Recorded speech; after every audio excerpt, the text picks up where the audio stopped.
Teacher அந்த அளவை விட 4 மடங்கு கூட தான் செய்யலாம். ஏன்னா நாளைக்கு பப்ஸ் கேக்குக்கு தேவைப்படுறாங்க.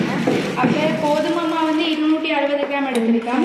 சீனி வந்து 200 கிராம் எடுத்திருக்கோம். பட்டர் வந்து 240 கிராம் எடுத்திருக்கோம். அடுத்த முட்டை வந்து 12 எடுத்திருக்கோம். அது மாதிரி பேக்கிங் பவுடர் வந்து 2 டீஸ்பூனும் கொக்கோ பவுடர் 4 டீஸ்பூனும் எடுத்திருக்கோம். அடுத்த வெனிலா எசன்ஸ் 4 டீஸ்பூனும். அடுத்து கொஞ்சம் உப்பும் டேஸ்ட்டுக்காக நாங்கள் வெனிலா எசன்ஸ் வந்து 2 டீஸ்பூன் எடுத்திருக்கோம். உப்பு கொஞ்சம் போடுவோம் டேஸ்ட்டுக்காக. இப்போ நாங்கள் மாவையும் கொக்கோ பவுடரையும் பேக்கிங் பவுடரையும் வந்து 3 தடவை சளிச்சு எடுக்க போகிறோம். அதுக்கு மாவும் உப்பும் பேக்கிங் பவுடரும் போட்டு இப்போ நாங்கள் சளிச்சு எடுக்க போகிறோம் 3 தடவை. அதுக்கு பிறகு வெள்ளைக்கருவையும் முட்டையில் மஞ்சள் கருவையும் தனித்தனியாக எடுத்து போட்டு வெள்ளைக்கருவை ஃபஸ்ட்டு பீட் பண்ணணும்.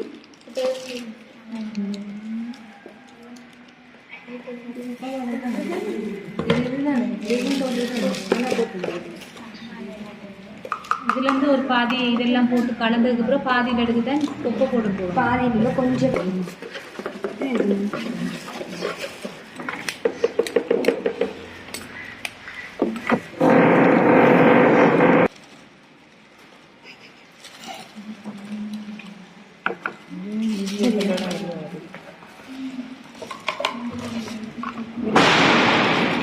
இல்லையா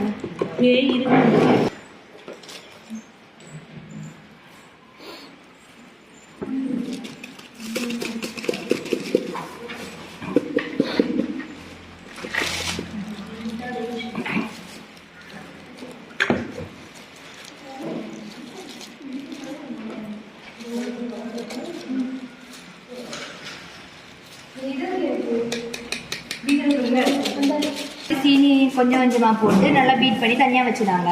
இன்னொரு பாத்திரத்தில் வந்து பட்டரையும் இப்போ கல்லுப்பு பண்ணாலும் அதில் கொஞ்சம் கல்லுப்பு போட்டு நல்லா பீட் பண்ணிவிட்டு முட்டையை மஞ்சள் கரு இருக்கிறதில் எடுத்து வச்ச மஞ்சள் கருவை கொஞ்சம் கொஞ்சமாக போட்டு நல்லா பீட் பண்ணி போட்டு அந்த கோதுமை மாவையும் பேக்கிங் பவுடரையும் போட்டு கலந்து வச்சுருந்த கலவை இருக்குல்ல அதையும் போட்டு கொஞ்சம் கொஞ்சமாக வடிவாக பீட் பண்ணி போட்டு வெனிலா எசன்ஸையும் போட்டுட்டு வந்திருக்கோம். இனி பால் விட்டு தனியாக கோதுமை உப்பு போடலை ஏன்னா இது கலந்து உப்பு வேண்டியதால அரிக்க முடியாது.